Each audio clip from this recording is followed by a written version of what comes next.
चूँकि मुझे एडवोकेट आबिद हुसैन साहब का हुक्म है कि शरद भाऊ बस में भी हमारे दरमियान तशरीफ़ रखते हैं, और सबसे बड़ी ये बात होती है कि हम फ़नकारों को तो सुनते हैं लेकिन कभी किसी पुलिस वाले को नहीं सुनते। लेकिन मैं शरद भाऊ बसमे का इसलिए भी फ़ैन हूँ कि मैंने अभी हमारे यहाँ प्रोग्राम हुआ था परिवहन समिति की मीटिंग, तो उनको बुलाया था, तो वाकई उनके जज्बात जो है पुलिस वाले के कम लगते हैं और एक इंसान के ज़्यादा लगते हैं, वरना दोनों का रिश्ता अलग अलग होता है। तो इस शेर के साथ मैं उन्हें आवाज़ दे रहा हूँ कि रोशनी का कुछ ना कुछ इम्कान होना चाहिए, बंद कमरे में भी रोशनदान होना चाहिए। वो जो अनपढ़ है चलो हैवान है तो ठीक है, हम पढ़े लिखों को तो इंसान होना चाहिए। हिंदू मुस्लिम चाहे जो लिखा हो माथे पर, मगर आपके सीने पर हिंदुस्तान होना चाहिए। बहुत बढ़िया। या मंच पे उपस्थित सभी मेहमान, चांदूर बाजार के सभी पदाधिकारी, आप सभी इस शहर के प्रतिष्ठित लोग और मेरे दोस्त, मैंने पहली बार ऐसा प्रोग्राम अटेंड किया है। मैं जब अकोला में था तो इतना जातीय सलोखा और ये आपस में मिलजुल और प्रेम, हिंदू मुस्लिम एकता की मिसाल, ये आज एक पुलिस ऑफिसर नाते मेरे को पहली बार चांदूर बाजार में देखने को मिला। और मैं पिछले 1 साल से यहाँ सर्विस कर रहा हूँ, तो ऐसा कुछ भी एक भी मैटर ऐसा नहीं है कि जो तुम्हारी एकता और इस शहर के अखंडा को या इस शहर को कोई तोड़ सकता, या कोई हिंदू मुस्लिम दंगे फसाद हो सकते, ऐसा कोई भी मैटर नहीं है। आप सभी को स्वतंत्र दिन की बहुत बहुत बधाई, और जिन्होंने ये दिन अपने को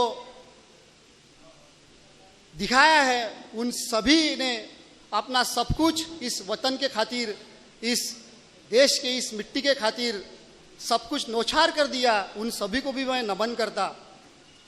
और राष्ट्रीय एकता और इंसानियत पे यहाँ बहुत अच्छे लोगों ने बहुत अच्छा अपना मत आपके सामने प्रस्तुत किया है।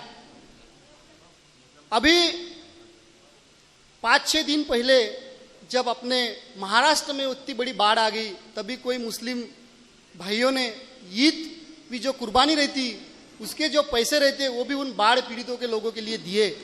तो यही, और इतिहास भी अगर बहुत लोगों ने दोहराया तो इतिहास भी है, 1857 का इतिहास भी बहुत लोगों ने दोहराया है, जिसकी तालीम मैंने की है अपने एग्जाम के समय। हिंदू लोगों ने भी लड़ा और मुस्लिम लोगों ने भी लड़ा 1857 का उठाव, लेकिन राजा मुस्लिम को बनाया था। ये भी एक मिसाल है। दिल्ली के तख्त पे जो बिठाया था वो मुस्लिम बिठाया था। तो ये हिंदू मुस्लिम जो अपन बोल रहे हैं, ये इंसानियत के भी 2 पहलू है। और जात धर्म पात से ऊपर आदमी इंसान अगर सबसे ज़्यादा ऊपर रहा तो ये बाकी सब मसले ये हल हो जाएंगे। और आदमी की जो इंसानियत है, यही इंसानियत सब धर्म में सिखाई जाती है। जो अपना धर्म है, जात है, अपना घर है और जो परिवार है, यहाँ सबको सिर्फ इंसान कैसा बना है यही सिखाया जाता है। और आप सब लोग अगर इस देश का, इस शहर का और अपने सभी भाइयों का अगर अच्छा चाहते हैं तो उसके लिए एक शांति भरा माहौल अपने आस पड़ोस में होना बहुत ज़रूरी है। और इस शांति भरे माहौल के लिए कोई बड़ी बातें कुछ नहीं करना पड़ता कि या किसी को मारना है या किसी को बड़ा काम करना है या कुछ बड़े पैसे की ज़रूरत है शांति के लिए, ऐसा भी कुछ नहीं है। शांति के लिए सिर्फ एक सहनशीलता बहुत ज़रूरी है कि आपके अंदर एक सहनशीलता होनी चाहिए कि जैसा अगर कुछ गलती हो जाए, अगर कुछ अपने आस पड़ोस के भाई से अगर कुछ गलती हो जाए, कुछ एक्सीडेंट हो जाए, कुछ धक्का लग जाए या कुछ भी हो जाए, तो ये सहन करने की क्षमता आपके अंदर होनी चाहिए।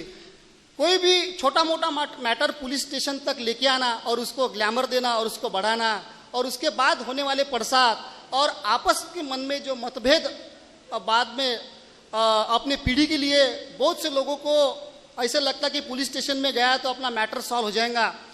पुलिस स्टेशन में जाने के बाद वो मैटर बड़ा होने के बाद आपके फैमिली वाले, आपके आस पड़ोस वाले आपके पीछे 2 रहेंगे और आपके दुश्मन 4 बन जाएंगे। ऐसा नहीं होना चाहिए। और थोड़ी अगर सहनशीलता से और धैर्य से काम लिया तो आप सब अपने आस पड़ोस में खुशहाल रह सकते। और शांति अगर बरकरार रखेंगे तो आपका भला होगा आपके कोर्ट कचहरी पुलिस स्टेशन आपका टाइम ये बर्बाद नहीं होगा और ये सब समय आप अपने भलाई के लिए अच्छे के लिए अपने बच्चों के लिए अपने कुटुंब के लिए लगाएंगे, तभी चल के आप इस देश के इस हिंदुस्तान के और ये भारत देश का भला कर सकते और आप चल के एक आगे बड़े एक मिसाल इस देश के लिए बन सकते हैं। और दूसरी बात, अपने पास सबके पास मोबाइल है और मोबाइल से कोई भी मैसेज इधर की पोस्ट उधर की पोस्ट वायरल होती रहती।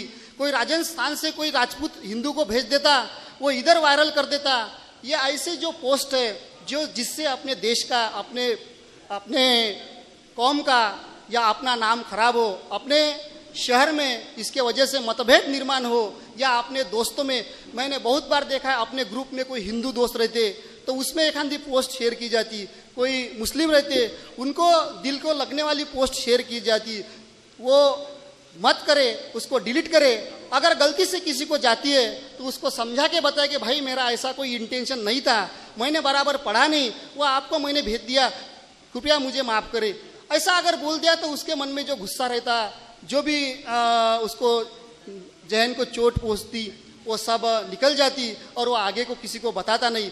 अगर तुमने किया तो ये मोबाइल अगर फेसबुक पे भी देखो तुम वैसे ही पोस्ट, वो कृपया वो अपने अशांति की पोस्ट या अशांति का मैसेज आप वायरल मत करिए। आप खुशहाल रहे। इस देश को आज आज़ादी मिली है, बहुत अच्छा दिन है अपने लिए। और मैं आखिरी बताना चाहता कि इस देश का तिरंगा हवाओं से नहीं लहरता, उसको हिफाजत करने वाले सांसों से लहरता है, उनकी हिफाजत करने वाली सांसों से लहरता है। मेरे को यहाँ और दूसरी बात, ये जो प्रोग्राम जिन्होंने ऑर्गेनाइज किया उन सब के, इन सभी लोगों के बहुत बहुत बहुत धन्यवाद कि इन्होंने एक राष्ट्रीय एकात्मता और पयाम इंसानियत के ऊपर चल के यहाँ बहुत अच्छा प्रोग्राम ऑर्गेनाइज किया। बहुत बहुत धन्यवाद। जय हिंद।